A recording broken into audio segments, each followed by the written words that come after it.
Proper legal form में 1913 के बाद फिर 1923 में द मुसलमान वक्फ एक्ट लाया गया था, जिसमें अकाउंटिंग और ट्रांसपेरेंसी के बारे में ये जोर उसको देते हुए ये एक्ट पास किया गया था। उसके बाद 1930 में द मुसलमान वक्फ वैलिडेटिंग एक्ट लाया गया है, जो रीइंफोर्स करता है legal validity of the family वक्फ।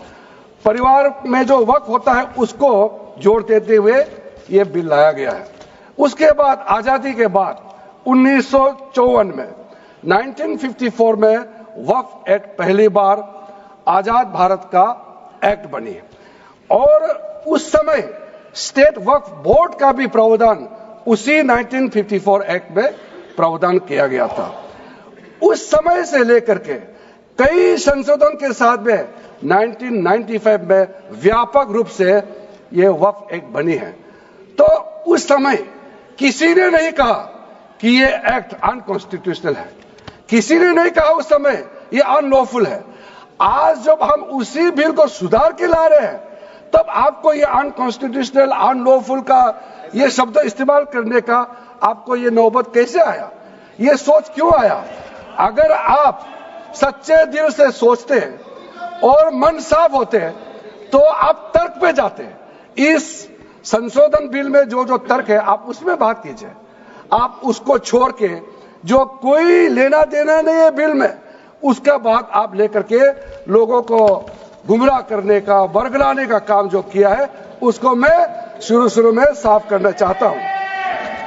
अध्यक्ष महोदय जी, 1995 में ट्राइब्यूनल का पहला व्यवस्था किया गया है ताकि वक्फ बोर्ड का कोई भी निर्णय किसी को अगर पसंद नहीं है या उसको चैलेंज करना चाहता है तो वक्फ ट्राइब्यूनल वहां आप जा सकते हैं। उसका प्रावधान पहले बार हुए हैं और उस समय यह भी फैसला हुआ कि 5 लाख से ज्यादा आमदनी किसी वक्फ प्रॉपर्टी में है, उसके लिए सरकार एग्जीक्यूटिव ऑफिसर्स अपॉइंट किया जाएगा।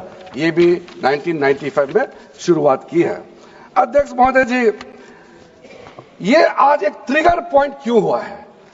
ये अमेंडमेंट बिल लाने का आवश्यकता सबसे ज्यादा शुरुआत कहां से हुई? मैं संक्षेप में बताना चाहता हूं। 2013 में, 2014 में हम सब चुनाव में गए और चुनाव में जाने से पहले 2013 में कुछ कदम ऐसे उठाए गए हैं जो आप सुन करके, आप सदस्य के रूप में भी और इस देश का नागरिक होने के कारण आपके दिमाग में यह बात जरूर सवाल उठेगा कि ऐसा कदम क्यों उठाया गया है।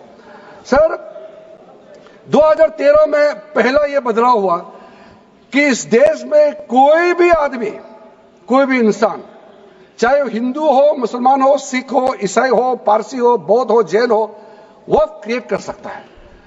सबको मालूम है वक्फ एक मुसलमान का अल्लाह के प्रति अपना एक उसका एक पायस चैरिटेबल रिलीजियस पर्पस के लिए वक्फ क्रिएट किया जाता है, लेकिन उसमें डाइल्यूशन करके 2013 में कोई भी वक्फ क्रिएट कर सकता है।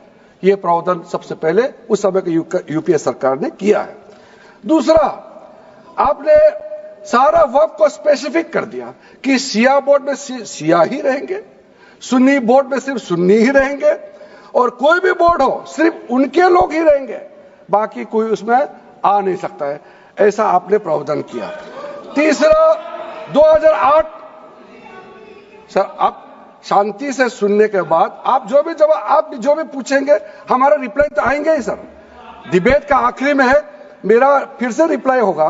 तो अभी मैं जब शुरुआत में कुछ दृष्टिकोण रख रहा हूं, इसमें कोई हस्तक्षेप ना करे, ध्यान से सुनिए ताकि हमारा डिबेट का स्तर भी ऊंचा रहे और तर्क भी सामने में आ जाए। सर, एक प्रावधान आया सेक्शन 108। उस सेक्शन 108 में यह लिखा गया है कि वक्फ बोर्ड का जो प्रावधान है इस देश में कोई भी मौजूदा कानून के ऊपर में रहेगा, ओवरराइडिंग इफेक्ट रहेगा। ऐसा आपने कानून बनाया है। इस देश में ऐसा कानून कैसे मंजूर कर सकते हैं अध्यक्ष महोदय जी? हर कानून अपना अपना हिसाब से चलता है, लेकिन एक कानून दूसरे कानून के ऊपर में ओवरराइडिंग इफेक्ट होगा, ये कोई भी मान्यता नहीं दे सकता है। उसके बाद सर, मैं कुछ प्रोपोगेंडा साथ में जुड़े हुए हैं उससे पहले, जो 2013 में मुझे भी बहुत ताज्जुब हुआ कि ये पास कैसे जबरदस्ती करवाया है। 2013 में वक्त पे यूजर जो आपने प्रावधान डाला, उसके बाद 1970 से एक केस चल रहा था दिल्ली के अंदर में। दिल्ली के अंदर में हमारा सीजीओ कॉम्प्लेक्स है, पार्लियामेंट बिल्डिंग है, कई प्रॉपर्टीज है, और इसको वक्फ बोर्ड, दिल्ली वक्फ बोर्ड ने क्लेम किया कि ये वक्फ प्रॉपर्टीज है। उसके बाद ये केस चल रहा था अदालत में। उस समय यूपीए सरकार ने पूरा सारा जमीन को डी नोटिफाई करके वक्फ बोर्ड को दे दिया। 123 प्रॉपर्टी। अगर आज हम ये संशोधन लेके नहीं आते तो जिस सदन में हम बैठे हैं, ये पार्लियामेंट बिल्डिंग, इसको भी क्लेम किया जा रहा था। एयरपोर्ट, बसंत विहार, और अगर नरेंद्र मोदी जी का सरकार नहीं आते, अगर यूपीए का सरकार कंटिन्यू रहता, तो क्या क्या बिल्डिंग को डी नोटिफाई किया जाना था। 123 प्रॉपर्टी को तो डी नोटिफाई किया।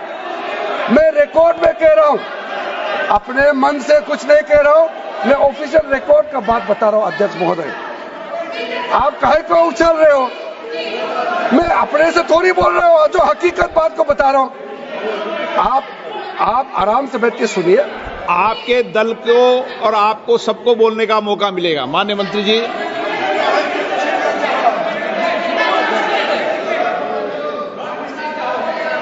सर, मैं फिर से कह रहा हूं, मैं एक शब्द अपने ओर से नहीं कह रहा हूं, जो घटना है, जो हकीकत है, यही कह रहा हूं।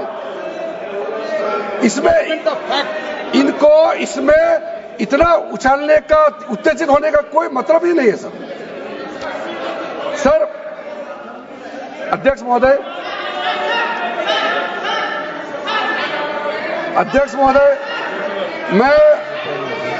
मैं आपके माध्यम से सदन को कहना चाहता हूं कि जो संवैधानिक बात उठा करके लोगों को गुमराह करने का जो प्रयास किया जा रहा है, उसको भी देश के सामने में सही बात रखना बहुत ही जरूरी है। एक बात बार बार इन लोगों ने कहा गया है कि ये जो वक्फ अमेंडमेंट बिल है, ये आर्टिकल 25, आर्टिकल 26, आर्टिकल 30 का उल्लंघन करता है करके इन्होंने इल्जाम लगाया। पढ़ चुका हूं, आप पढ़ लो।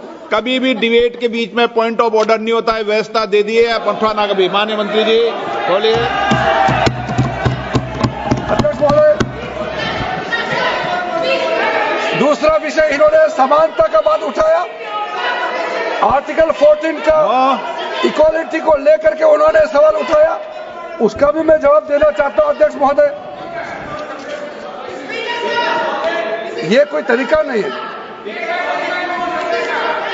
माननीय अध्यक्ष की व्यवस्था अंतिम व्यवस्था होती है। बोलिए मंत्री जी, आप बोलते जाओ। अध्यक्ष महोदय, क्योंकि मेरा कान खुला हुआ है तो ये डिस्टर्ब हो रहा है मुझे। मैं अभी ये पैन की बात करता हूं। अध्यक्ष महोदय, ये वक्फ बोर्ड का जो काम है, ये बेसिकली वक्फ प्रॉपर्टी को जो संभालने वाले मुतावली और जो वक्फ प्रॉपर्टी को व्यवस्था करते हैं, उसको संचालित करने के लिए ये गवर्नेंस का, सुपरविजन का एक प्रावधान है। किसी भी तरीके से वक्फ बोर्ड वक्फ प्रॉपर्टी को मैनेज नहीं करता है। वक्फ बोर्ड वक्फ प्रॉपर्टी मैनेजमेंट में हस्तक्षेप नहीं करता है। आप साफ साफ सुन लीजिए, अगर इसके पास तर्क नहीं है तो इस तरह यहां डिस्टर्ब करके बहस का स्तर को गिराने से कोई फायदा नहीं है सर। ये कोई तरीका नहीं है सर। आप बोलते जाओ। सर, वक्फ बोर्ड का क्रिएट करना, एक जो वाकिफ होता है, जो अपना विलिंगली वक्फ क्रिएट करता है। मैंने व्यवस्था दे दी है। आप जब समय हो तो बोले नो, प्लीज बैठिए। ये तरीका ठीक नहीं है आपका। बैठिए आप। नो, बैठिए माननीय मंत्री जी। सूची है 2013 की प्रॉपर्टी हाँ है मैं लाता निकाल बताना प्रॉपर्टीज का पीछे मंगा के देते कहते भी